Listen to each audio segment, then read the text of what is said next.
let's talk about the famous production system that is called lean production or just-in-time production.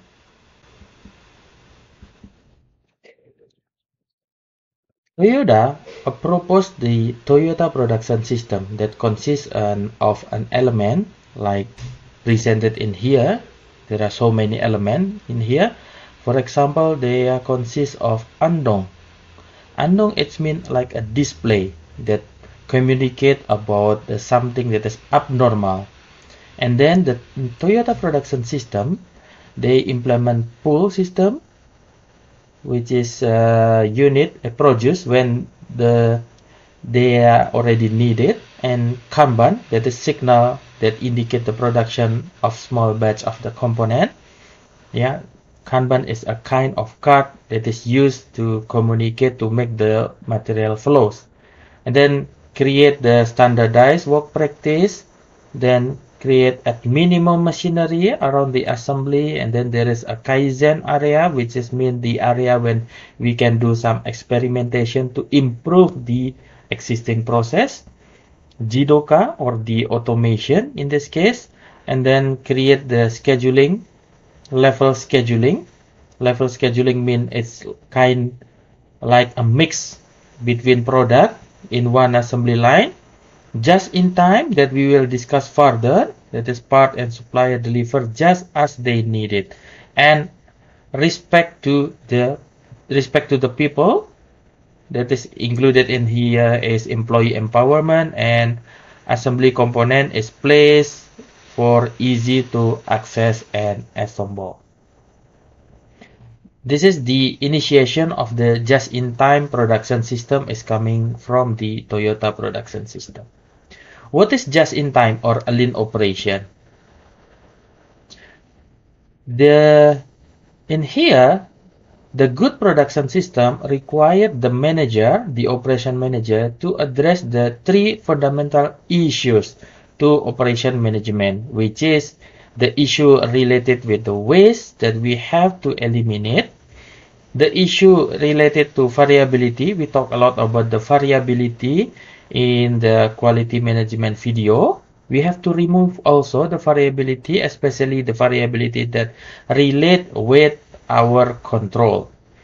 And lastly, improve the throughput or output per unit time. So these three fundamental issue is the operation manager face in the production system.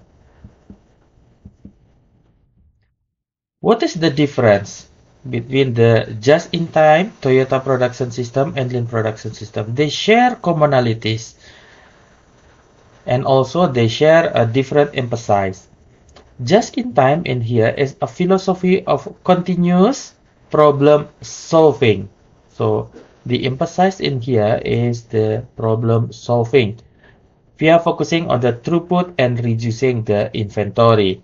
While the TPS in here is a continuous improvement, consists of or emphasize on the continuous improvement, how we can make it better every day, every time about our process. Respect for the people because they are the main contributor to the successful of the production system, and standardized work practice to contribute to the efficiency. So 3, emphasize continuous improvement, respect for people, and standardized work practice. Lean production in here is supplies the customer with exactly what they want, and when the customer want it, and without waste. So emphasis of the lean production is removing of the waste. Again, so just in time is emphasized on the problem solving, and TPS emphasized in here in the employee learning on and empowerment in this case, and the lean operation emphasized on the understanding of the customer, especially how to remove the waste that related to the delivery to the customer. What is waste? We in the previous section, we already discussed about what is waste. So waste is anything that doesn't add value from the customer point of view. Something that doesn't add the value from the customer point of view.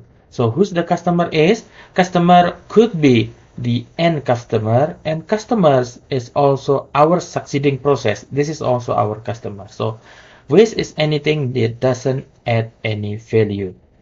The activities like storage, putting something into a storage, is a waste. Inspection. So if we can eliminate inspection, but we can make sure that our product is high quality, this is better. Delay, any kind of delay, any kind of waiting is also a waste of time. And defect product, this is also waste. Yeah, this is do not add value, and they are totally waste. So we have to eliminate this type of waste. Taichi Ono define what is called the 7 type of waste.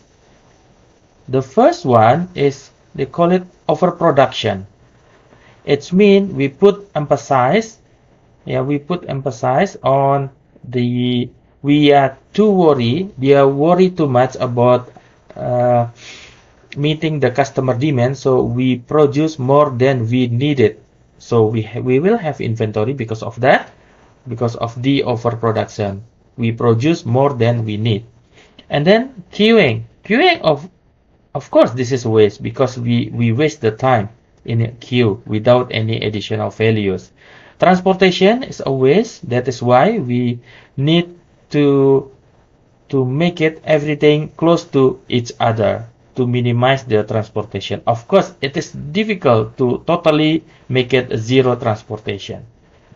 Inventory is also a waste. Inventory is, before in operation management we discussed about the inventory, is like a weapon that can absorb any changes, absorb any abnormalities. For example, the machine breakdown, and then when we have inventory, and then we still can meet the customer demand with the inventory.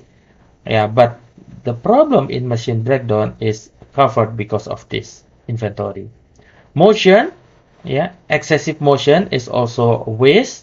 Over processing, putting too much emphasis on the processing, for example, making finishing product, too much finishing product, while the customer doesn't require that one. This is also waste. And lastly is a defective product. This is for sure, and for certain this is a waste. How to eliminate the waste? The other resources such as energy, water, and the air is often wasted in production system. And efficient and sustainable production minimize the input, and we try to reduce waste as well. The traditional housekeeping, just cleaning up, has been expanded to what we call it the 5S. What is 5S is, yeah, this is coming from the Japanese terminology, yeah, but when we translate it into English, it's like this. This is short, set in order, shine, standardize, and sustain or self-discipline. So what is the explanation and what is the relationship of this 5S? We will discuss what is the contribution of the 5S in the production system. We will discuss in the next video. So thank you so much, and then see you again in the next video. Thank you so much for joining me in Learning Operation Management. See you again in the next video.